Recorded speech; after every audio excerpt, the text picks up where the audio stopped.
ഹമാസിന്റെ ക്രൂരതകൾ എണ്ണിപ്പറഞ്ഞാൽ തീരുന്നതല്ല. അതുകൊണ്ട് തന്നെ ഇസ്രായേലിന്റെ ബന്ദികൾ അവരുടെ താവളങ്ങളിൽ അനുഭവിച്ചത് കൊടും വേദനകളാണ്. അതിന്റെ സത്യാവസ്ഥയാണ് ഇപ്പോൾ മറനീക്കി പുറത്തു വന്നിരിക്കുന്നത്. ഗസയിലെ ഹമാസിന്റെ തുരങ്കങ്ങൾ കുപ്രസിദ്ധമാണ്. ഇസ്രായേലുമായി ഏറ്റുമുട്ടൽ രൂക്ഷമായിരുന്നപ്പോൾ ആയുധ സംഭരണത്തിനും അതുപോലെ ആക്രമണ ആസൂത്രണത്തിനും ഒളിത്താവളത്തിനുമായിട്ടാണ് ഹമാസ് ഈ തുരങ്കങ്ങളെ ഉപയോഗിച്ചിരുന്നത്. ഹമാസിന്റെ സുപ്രധാന തുരങ്കം നവംബറിൽ ഇസ്രായേൽ പ്രതിരോധ സേന കണ്ടെത്തിയിരുന്നു. 7 കിലോമീറ്റർ നീളവും 25 മീറ്റർ ആഴവും 80 മുറികളും അടങ്ങിയ തുരങ്കമായിരുന്നു IDF കണ്ടെത്തിയത്.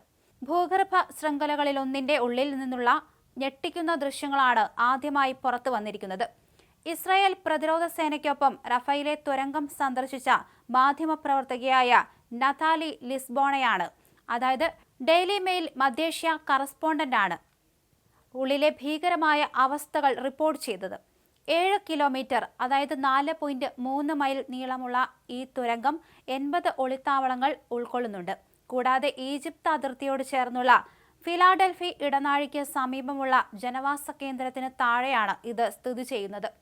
തുരങ്കത്തിന്റെ പ്രധാന പ്രവേശന കവാടത്തിലൂടെ ഇഴഞ്ഞുകയറിയ നഥാലിയുടെ വിവരണം ഇങ്ങനെയാണ്: ഇടുങ്ങിയ സ്ഥലങ്ങളോടുള്ള ഭയമുള്ളവർക്ക് ഇവിടെ പ്രവേശനമില്ല. ചില മീറ്ററുകൾക്ക് ശേഷം തല കുനിച്ചുകൊണ്ട് നടക്കാൻ കഴിഞ്ഞെങ്കിലും പലപ്പോഴും തല മുകളിൽ തട്ടി. കൈകൾ നീട്ടാൻ പോലും കഴിയാത്ത അത്ര ഇടുങ്ങിയ തുരങ്കത്തിൽ ടോർച്ചില്ലാതെ ഏതാനും സെന്റിമീറ്ററുകൾ പോലും മുന്നോട്ട് കാണാൻ കഴിയില്ല. ഉള്ളിലെ വായു നേർത്തതും വീർപ്പ് മുട്ടിക്കുന്നതുമായിരുന്നു. മിനിറ്റുകൾക്കുള്ളിൽ എൻ്റെ നെഞ്ചു മുറുകി. ചൂടെന്നെ കീഴടക്കി. സംസാരിക്കാൻ പോലും പ്രയാസപ്പെട്ടു. ഭീകരർ ഇവിടെയില്ലെന്ന് അറിയാമെങ്കിലും തിരികെ ഓടി രക്ഷപ്പെടാനാണ് തോന്നിയതെന്നും റിപ്പോർട്ടർ വെളിപ്പെടുത്തുകയും ചെയ്തു. ഹമാസ് ബന്ദികളാക്കിയ 254 പേരിൽ പലരെയും ഇത്തരം തുരങ്കങ്ങളിൽ പൂർണ്ണമായ ഇരുട്ടിൽ, ചിലരെ ഏകദേശം 2 വർഷത്തോളം പാർപ്പിച്ചു എന്നത് ഊഹിക്കാൻ പോലും കഴിയാത്ത കാര്യമാണ്. ബന്ദികൾക്ക് ഭക്ഷണവും വെള്ളവും ശുചിത്വ സൗകര്യങ്ങളും നിഷേധിച്ചു. സിവിലിയന്മാർക്കായി കൊണ്ടുവന്ന സഹായം പോലും ഹമാസ് പ്രവർത്തകർ അവരുടെ മുന്നിൽ വച്ച് കഴിച്ചു.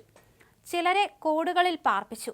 ഇടുങ്ങിയ അറകളിൽ വെച്ച് ചിലരെ ലൈംഗികമായി പീഡിപ്പിച്ചു. 1 വർഷത്തിലേറെ നേരെ നിൽക്കാൻ കഴിയാതിരുന്നതിനെ തുടർന്ന് കൊല്ലപ്പെട്ട ബന്ദികളുടെ മൃതദേഹങ്ങൾ വളഞ്ഞ നട്ടെല്ലോടെയാണ് കണ്ടെത്തിയത്.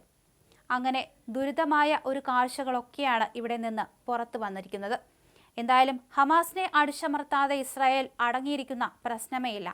സാധാരണക്കാരെ പോലും കൊലയ്ക്ക് കൊടുത്തു നീങ്ങുന്ന ഹമാസിന്റെ ഭീകരതയ്ക്ക് അന്ത്യം കുറിക്കാൻ ഇസ്രായേലിന് ഒരു പരിധിവരെ കഴിഞ്ഞിട്ടുണ്ട്. ഇപ്പോഴത്തെ ഫലസ്തീൻ സായുധ സംഘടനയായ ഹമാസിനെ ഭീകര സംഘടനയായി പ്രഖ്യാപിക്കണമെന്ന് ഇസ്രായേൽ ഇന്ത്യയോട് ആവശ്യപ്പെട്ടിരിക്കുകയാണ്. പാക് ഭീകര സംഘടനയായ ലഷ്കർ-ഇ-തോയ്ബയും ഹമാസും തമ്മിലുള്ള ബന്ധങ്ങൾ വർദ്ധിച്ചു വരികയാണെന്നും അത് ഇന്ത്യക്കും ഇസ്രായേലിനും ഒരുപോലെ സുരക്ഷാ ഭീഷണിയാണെന്നും ഇസ്രായേൽ പറയുകയും ചെയ്തു.